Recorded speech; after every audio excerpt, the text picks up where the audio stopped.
All right, we're live. Sorry about if you were looking at the first one. That did not work well. I don't know what happened. Some type of malfunction. Hey, just a quick shout out to my Hawks, 12U White Hawks from San Diego. If any of you guys watching, you guys are the best. Love coaching you guys. Um, let's talk about the 2020 World Series. Now it's a 1 year since it happened, and we also know that the Dodgers will not be repeating. Currently, they're still the 2020 World Champions. They will always be that, and they're the defending World Champions. But either the Braves or the Astros will get that title pretty soon. Hopefully, the Braves and Jock Peterson with a little bit of revenge. Speaking of Jock, that's a guy that we missed this year. He was such a big part of the team last year, and same with Kike Hernandez, Alex Wood, guys like that. Jake McGee all contributed. Even Pedro Baez, even though he wasn't that good by the playoffs, he had a tough year. Some injuries, some type, and some other guys that were out there that were on the team. We missed Eddie Rios. He got hurt. So a lot of the guys coming back. There was plenty of guys not there in 2021, and it seemed like there was something missing since the beginning of the season. But let's go back a little bit and remember that what happened last year, where we were all expecting a wonderful 2020 season. The Dodgers had just traded for Mookie Betts. Spring training had started, played a few games. I got out there for about a week. It was wonderful. Did some work for 2080 in Dodgers Nation. In fact, this is where it was in spring training where my boss over at Dodgers Nation, Gary Lee, we talked about doing this Dodgers 2080. So that's where this started from, was that spring training. And we had a great time there. We got to do a live thing with Ross Stripling and things like that. That was really cool. But a couple weeks later, all of a sudden, everything shut down. We know why. Good old the vid, that thing got in the way of life for a lot of people, for all of us. So I'm just moving some stuff up here. Sorry about that. A little rearrangement. We had a big stop in the season. We didn't know if the season would ever start. Fortunately, it did. Things kind of came around. If you recall, Joe Davis and Earl Hershiser had a really cool podcast that they did together. It was kind of a highlight.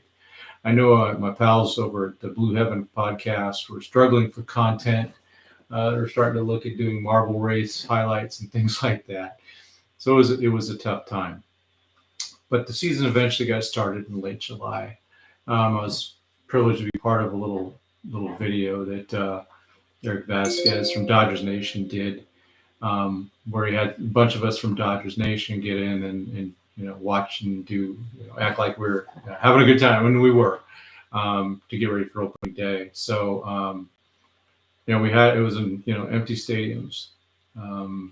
Guys were backing out. David Price decided not to play. We found out that AJ Pollock, his wife had a baby came early, and then he got COVID later, and so he wasn't sure if he was going to play. It was memorable. We found out later his wife basically said, "You're going to regret it." I'm paraphrasing. If you don't play. So there was the season gets started, and Dodgers they were good in 2020. They were loaded. They went through the first month of the season doing quite well. Padres nipping at their tails a little bit, and the Padres are pretty good in a 60-game season. But they went all in during the trading deadline. If you recall, they traded a lot of players, and they got some players back like Clevenger, Austin Nola, things like that. The Dodgers really didn't do that much except trade fan favorite and a friend of the Blue Heaven podcast show, and a real good friend of Dodgers Nation, and a really good guy, Ross Stripling. And I'm getting a couple good guys for him. Kendall Williams and Ryan Noda. We really like those guys. But we do miss good old Chicken Strip. Um, so, it was basically a little more than a 2-month season. That was it. They had these expanded playoffs, so the Dodgers were actually playing in a wild card against Milwaukee. Milwaukee wasn't even, they were like 29-31. We're not even a 500 team. They're terrible. And the Dodgers smoked them. And then they beat the Padres 3 straight, highlighted by the catch by Cody Bellinger off a ball that Fernando Tatis Jr. hit, where Machado showed his wonderful sportsmanship. He's the guy that is pimping every home run he hits, and then Brusdar Graterol is throwing his hat and throwing kisses and all that. Very excited about Bellinger, robbing Tatis of a home run, and Machado starts yapping. That guy just doesn't get it. I mean, he's a great player, but man, he has no self-awareness that, if you're going to go out and, do your thing with home runs and all that and talk smack and be all emotional when you hit your home runs, you don't get to, when your guy gets robbed, you don't get to scream because someone else yelled, and celebrate just like you do. So that was kind of an interesting turning point, I thought. I mean, it showed that, there was still a little bitterness probably on Machado's part. And I don't think the Dodgers, to be honest, were bummed that he was gone. Even though he's an elite third baseman, his defense is amazing. His back, and a lot of times he's very strong. But yeah, that was the Dodgers ended up sweeping him. The Game 3, Julio came in and had to come in relief and struck out Tatis Jr. and ended up throwing five innings of no earned runs. I think that was the game where also Will Smith had 5 hits. It was wonderful.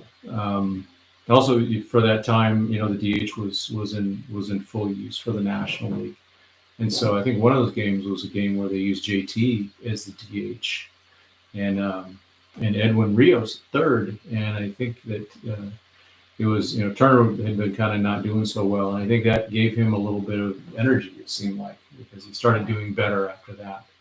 And then they played the Braves down 3-1. We had Will Smith versus Will Smith, and the right Will Smith won that time. And Dodgers ended up, taking Game 5, Game 6 with Buehler, Game 7, where they had Kike Hernandez hit the tying home run. Cody hits the go-ahead home run, and then wrecks his shoulder celebrating with Kike. Kind of insane, but it is what it is. And then that was when Julio came in and threw, 3 innings of shutout ball to close that game out.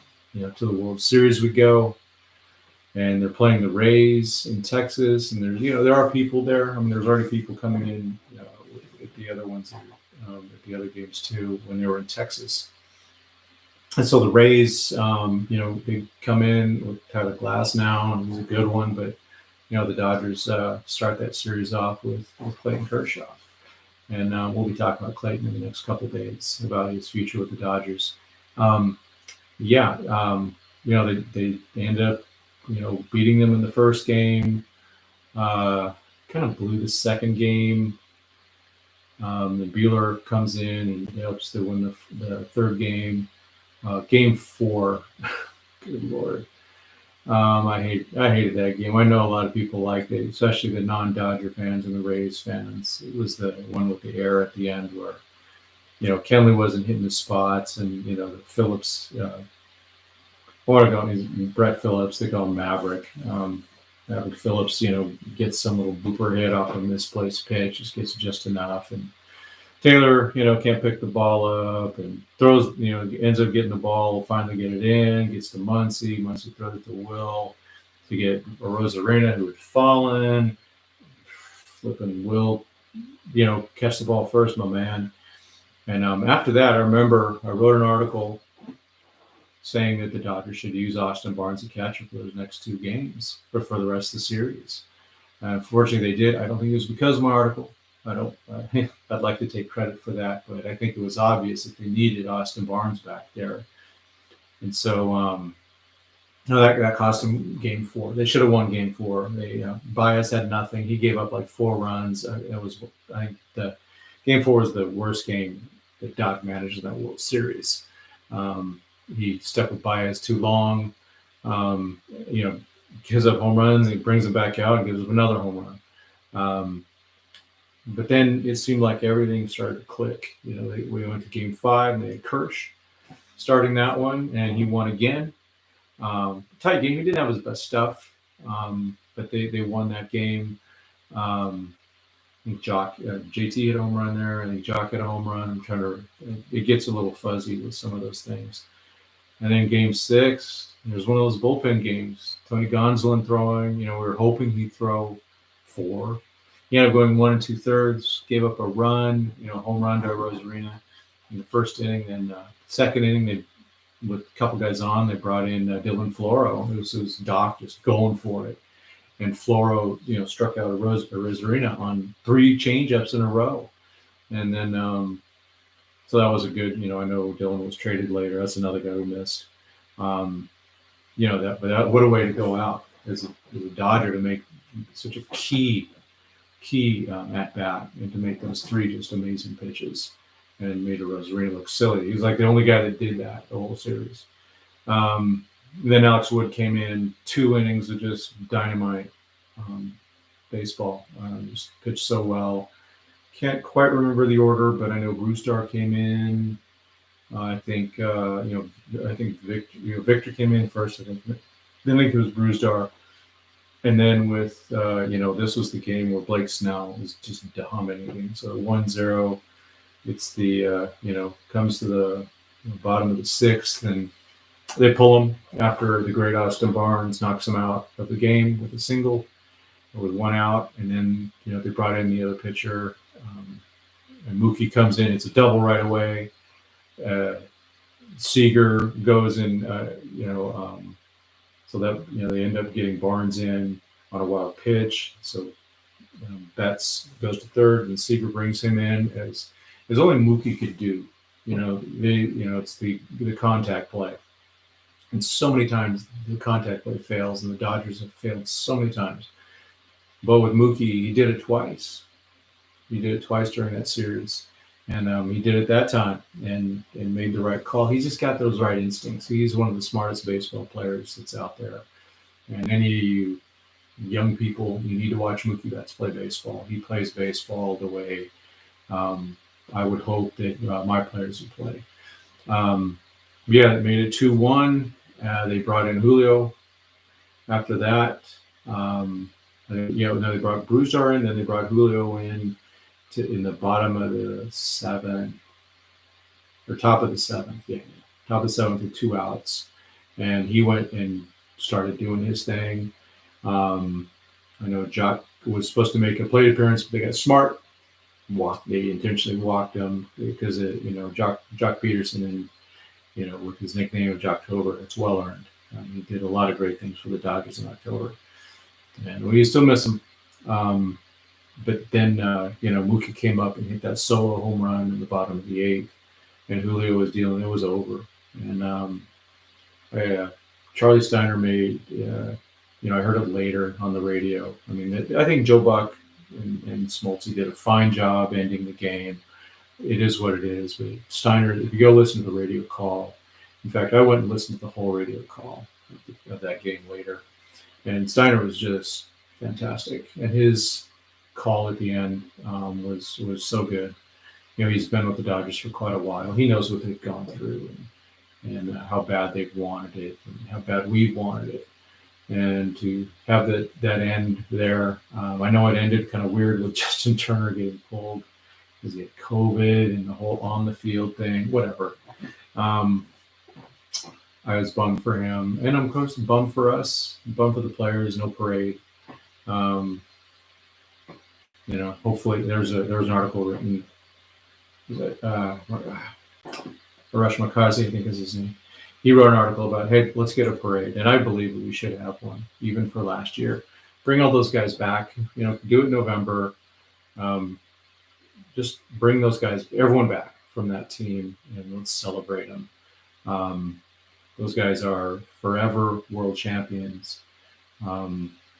There's people that do the whole, oh, it's a Mickey Mouse thing, but most of the people that have said that, if you go look at some of their previous tweets or previous Facebook, something like that, they're talking about the games, talking about, oh, glad that rooting against the Dodgers or rooting for some other, or rooting for whatever. There's only like 2 or 3 people that I really know that are on Twitter that said at the beginning of the season, beginning of 2020, this doesn't count, and that's fine. You guys at least have integrity. These other people that want to say it's a Mickey Mouse thing because they just decided because their team didn't win. That's just silly. So be consistent, folks. But it's been a year, and I know that it was wonderful for me. Hopefully wonderful for you Dodger fans, and I celebrated the heck out of that one because you don't know when the next one's going to be. I thought after '88, which I didn't go to a parade, all that type of stuff. I thought, things will happen. I'll be able to do that stuff later. And had to wait 32 years for the next one. Thought we had one in 2017. We should have. But that didn't happen. We know why. These cheaters, they got cheated out of one, but they still could have won that thing. They should have won that thing even with the Astros cheating. They were the better team. They just didn't execute, and there were some really questionable decisions made, to be honest with you. But enjoy the. I enjoyed this one, and I'm going to keep enjoying it. I bought a lot of stuff, a lot of the swag and things like that. You can see a couple posters back there. There's a Seager one. There's a trophy back there. I got more. I just, we're going to be moving soon. And I'll go and put all those things up for that. So the quote studio will be a little bit better decorated. But it was great to enjoy, and it made, I got to be honest, it did make things a little easier to take this year. But next year won't be that way. I think we're going to be hungry again. A lot of changes coming. We'll be talking about those over the next few days, few weeks, I guess. Let's hope that there is going to be a season because of that collective bargaining agreement coming up. Owners and players got to get it together. Let's make sure that we have a season, and hopefully it's something where we don't have silliness with all the service time manipulation, things like that goes on. I'm on the side of the players. I know the owners are really good at doing some of those things, and the union's been terrible in terms of reacting to those things. They're playing like it's 10 years ago. But hey, 2020. Los Angeles Dodgers world champions. Anytime you see a Dodger, even if he's in another uniform, you can yell out, "Hey, Jack Peterson, 2020 world champion. Alex Wood, 2020 world champion." Those guys earned it. They worked hard. They worked years for that. It's a bummer that some of the guys weren't there from 2017. Andre Ethier always comes to mind, but even guys like Yu Darvish, who he was a big victim of stuff that happened. Things, Yasiel Puig, who, he is what he's Puig.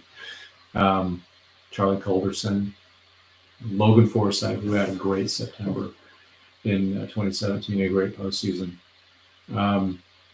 A lot of good players that didn't get a chance to get that ring. The Dodgers did, and I don't know. I do have that replica ring. Bring it out. There it is, the replica ring. It's big. It's pretty cool. I was surprised how much I liked it. There you go. So there it is. It was pretty cool, and so the Dodgers got the real one. Dodgers Nation thing where we cheered was in their box, and so somehow Dodgers Nation's in there. So proud of my team on Dodgers Nation for that. And it was for such a terrible year in so many ways. So much tragedy. My family, there's some, we lost somebody, not the COVID, but something else, and so all the deaths and all the life changing, all the jobs lost, and everything like that. It was great to have something like the 2020 Dodgers to finally pull through and to be dominant. And they were easily the best team last year. I would have loved to have seen them with a 162 game season. They obviously lost a lot when they lost some of those guys after 2020. The depth was kind of gone. So last year was that shot, and they went for it and they got it. Mookie Betts was just an amazing trade. Still, hated losing guys like Verdugo, or Alex Verdugo, and Jeter Downs and Connor Wong. Those are I like them all, but it's Mookie Betts. You make that trade. It's kind of like the Dodgers that trading for Scherzer and Trey Turner. You just make that trade. No matter prospects are great, but when you have a shot at getting elite players, you got to take it. And it didn't quite work out for the Dodgers this year, but in 2020 it did, and it's going to pay off. It's going to continue to pay off. Having to play like Mookie Betts. The 2022 Dodgers somehow are going to be really good. But yeah, keep celebrating 2020 as long as you want. Don't let anyone take away that from you. Who cares what someone says? If they just let it go. You always have that. So enjoy. And I'm sure there's probably going to be now some of that stuff for cheap online or at the state. If you ever go back to the stadium, to the shop, I'm sure they're going to have some 2020 championship stuff for cheap. So go get it if you want. I know I got plenty of it.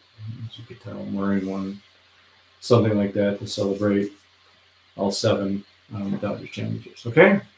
So everyone have a good one. I'll probably be talking to Clayton Kershaw the next day or two. All right? Adios.